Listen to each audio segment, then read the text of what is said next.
చాలా అంటే 3 సార్లు 4 సార్లు ఒక అభ్యర్థి అనమాట.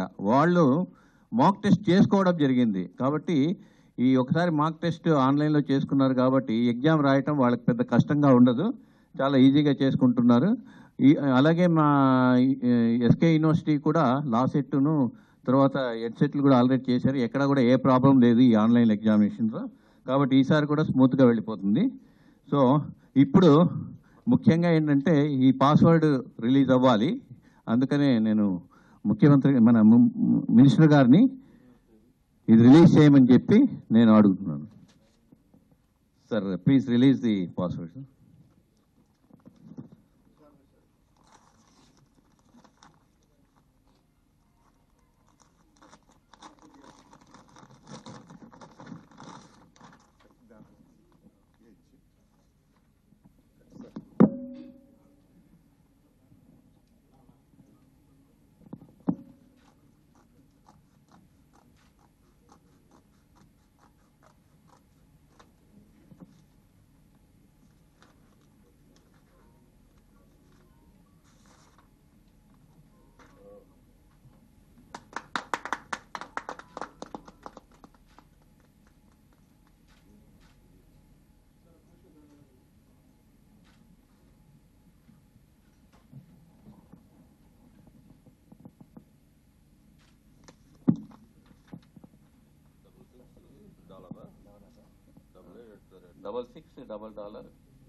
ఇప్పుడే మనం ఈ పాస్వర్డ్ రిలీజ్ చేయడం జరిగింది.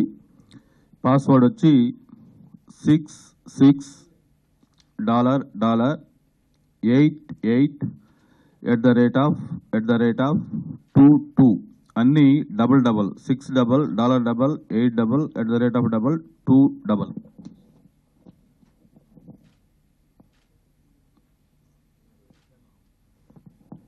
Thank you sir. ఈ ఎగ్జామ్ కండక్ట్ చేయడానికి అన్ని 136 సెంటర్స్లో కూడా మేము వాళ్ళకు ఈ ఫెసిలిటీస్ క్రియేట్ చేయమని చెప్పాము. డ్రింకింగ్ వాటర్ ఫెసిలిటీ కావచ్చు, లేకపోతే ఆ షెల్టర్ కావచ్చు, అలాగే ట్రాన్స్పోర్టేషన్ ఏపీఎస్ఆర్టీసీ వాళ్ళని కూడా మేము రిక్వెస్ట్ చేయడం కూడా జరిగింది. అత్యధికంగా ఎలక్ట్రికల్ ఇంజనీరింగ్ స్టూడెంట్స్ రాస్తున్నారు. వాళ్ళు 28,000 మంది ఉన్నారు అందులో. తర్వాత మెకానికల్ ఇంజనీరింగ్, తర్వాత సివిల్ ఇంజనీరింగ్, అత్యల్పంగా వచ్చేసి మెటలర్జికల్ ఇంజనీరింగ్ వాళ్ళు రాస్తున్నారు. సో మొత్తం 13 బ్రాంచులు ఉన్నాయి. అందులో 11 ఇంజనీరింగ్ ఉంటుంది, ఒకటి ఫార్మసీ ఉంటుంది, ఒకటి బీఎస్సీ మ్యాథమెటిక్స్ ఉంటుంది. సో ఈ సందర్భంగా నేను మన మినిస్టర్ గారిని ఒక మెసేజ్ ఇవ్వమని కోరుతున్నాను.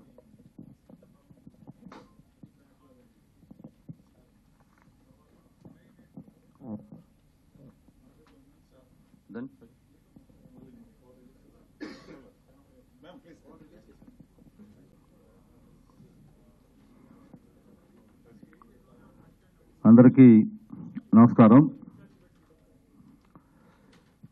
ఏదైతే ఏపీ ఈసెట్ 2017 దానికి సంబంధించిన పాస్వర్డ్ ఇప్పుడే రిలీజ్ చేసుకోవడం జరిగింది. మరి ఈ సెట్కు అటెండ్ అవుతున్న స్టూడెంట్స్ అందరూ కూడా బెస్ట్ విషెస్ తెలియజేసుకుంటూ,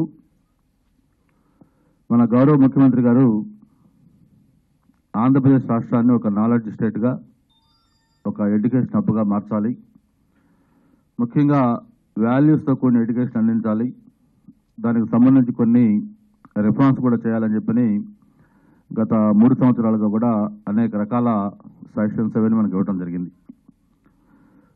ఆర్థికంగా మనకు అనేక ఇబ్బందులు ఉన్నప్పుడు కూడా ఎడ్యుకేషన్ పరంగా ఎక్కడా కూడా అటువంటి లోటు మనకు రానియకుండా గతంలో ఎప్పుడూ లేని విధంగా హైయెస్ట్ బడ్జెట్ అలొకేషన్ కూడా ఈ ప్రభుత్వం ఎడ్యుకేషన్ కేటాయిస్తూ ఉంది. మనం ఈ సంవత్సరం తీసుకుంటే 22,309 కోట్ల రూపాయలు విద్యాశాఖకి బడ్జెట్ అలొకేట్ చేశారు. అంటే బడ్జెట్లో 15% పైగా ఒక్క ఎడ్యుకేషన్కి అలొకేట్ చేస్తూ ఉన్నారు. దానికి ప్రధాన కారణం ఏంటంటే ఎడ్యుకేషన్ ఒక్కటే ఈ సమాజాన్ని మార్చగలదు, ఈ వ్యవస్థలో మార్పులు తేగలదని ప్రగాఢంగా నమ్మే వ్యక్తుల్లో మన ముఖ్యమంత్రి గారు ఒకరు. అందుకే అంతా హైయెస్ట్ ప్రయారిటీ ఇస్తూ ఉన్నారు. బడ్జెట్ అలొకేషనే కాదు, ఎప్పటికప్పుడు ఇంటర్వ్యూని అవుతూ దేశవ్యాప్తంగా కూడా మిగతా స్టేట్స్లో what are the best practices, అలాగే ఇతర దేశాల్లో కూడా ఎడ్యుకేషన్, స్కూల్ ఎడ్యుకేషన్ ఎలాగా ఉంది, టెక్నికల్ ఎడ్యుకేషన్ ఎలాగా ఉంది, వొకేషనల్ కోర్సెస్ ఎలా వాళ్ళు చేస్తూ ఉన్నారు, హైయర్ ఎడ్యుకేషన్ ఎలాగా ఉంది, ఇవన్నీ కూడా ఎప్పటికప్పుడు మీరు స్టడీ చేయండి.